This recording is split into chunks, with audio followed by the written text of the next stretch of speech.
Hello everyone, good afternoon. हमने वाक्य के भेद देखे थे। कौन कौन से शब्दों के सार्थक समूह को क्या कहते हैं? वाक्य कहते हैं। और हमने रचना के आधार पर वाक्य के भेद देखे थे। सरल वाक्य, संयुक्त वाक्य और मिश्र वाक्य। आज हम अर्थ के आधार पर वाक्य के भेद देखेंगे। अर्थ के आधार पर वाक्य के 8 भेद हैं। विधानार्थक वाक्य, निषेधार्थक वाक्य, प्रश्नार्थक वाक्य, आज्ञार्थक वाक्य, इच्छार्थक वाक्य, संदेहार्थक वाक्य, संकेतार्थक वाक्य और विस्मयार्थक वाक्य।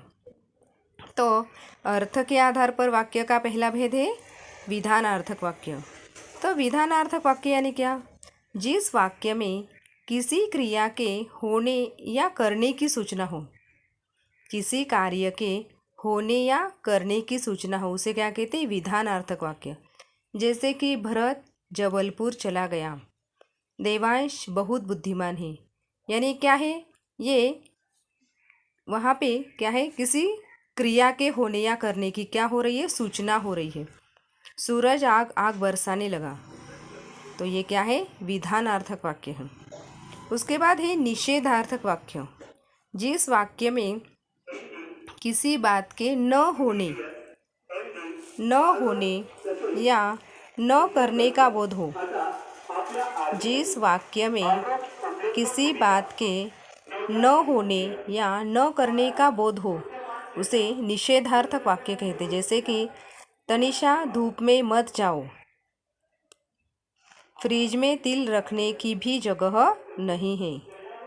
ये क्या है? निषेधार्थक। यानी किसी बात के न होने या करने का बोध हो रहा है, मगर सोनू ने कोई हरकत नहीं हुई। ये क्या है? निषेधार्थक वाक्य है। उसके बाद है प्रश्नार्थक वाक्य।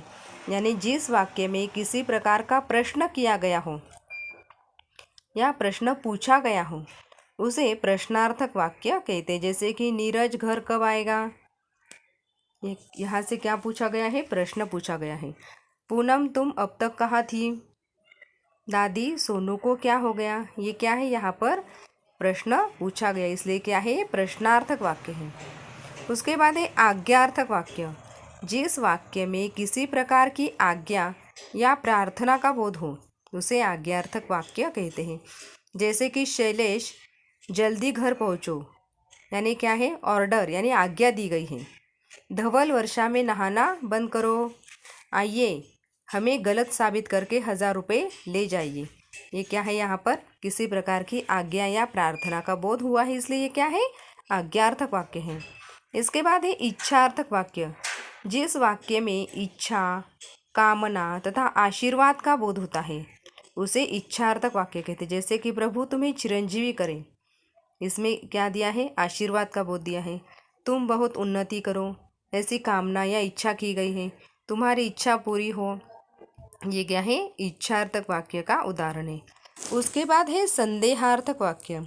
जिस वाक्य में संदेह या शंका का बोध होता है, उसे संदेहार्थक वाक्य कहते। जैसे कि महेश अब तक जा चुका होगा, यानी कन्फर्म है क्या? नहीं, यहाँ पे क्या है? शंका बताई गई है। कहीं डाकू गांव में पहुँच न जाए, मजदूर खेत में काम करता होगा, यहाँ पर संदेह दिखाया गया, इसलिए क्या है? संदेहार्थक वाक्य है। उसके बाद है संकेतार्थक वाक्य। जिस वाक्य में संकेत या अपेक्षा का बोध हो, उसे संकेतार्थक वाक्य कहते। जैसे कि यदि तुम कोशिश करोगे तो तुम कामयाब होगे ही। यहाँ पर क्या है? संकेत दिया है। चुपचाप पड़ा रहूँगा तो कोई मिलने वाला तंग नहीं करेगा। यहाँ पर क्या है? अपेक्षा बताई है। यदि तुम आते तो रतन भी तुम्हारे साथ आता। बराबर है कि नहीं? इसलिए यहाँ पर क्या दर्शाया है? संकेत दर्शाया है, इसलिए क्या है? संकेतार्थक वाक्य का उदाहरण है। उसके बाद है विस्मयार्थक वाक्य। जिस वाक्य में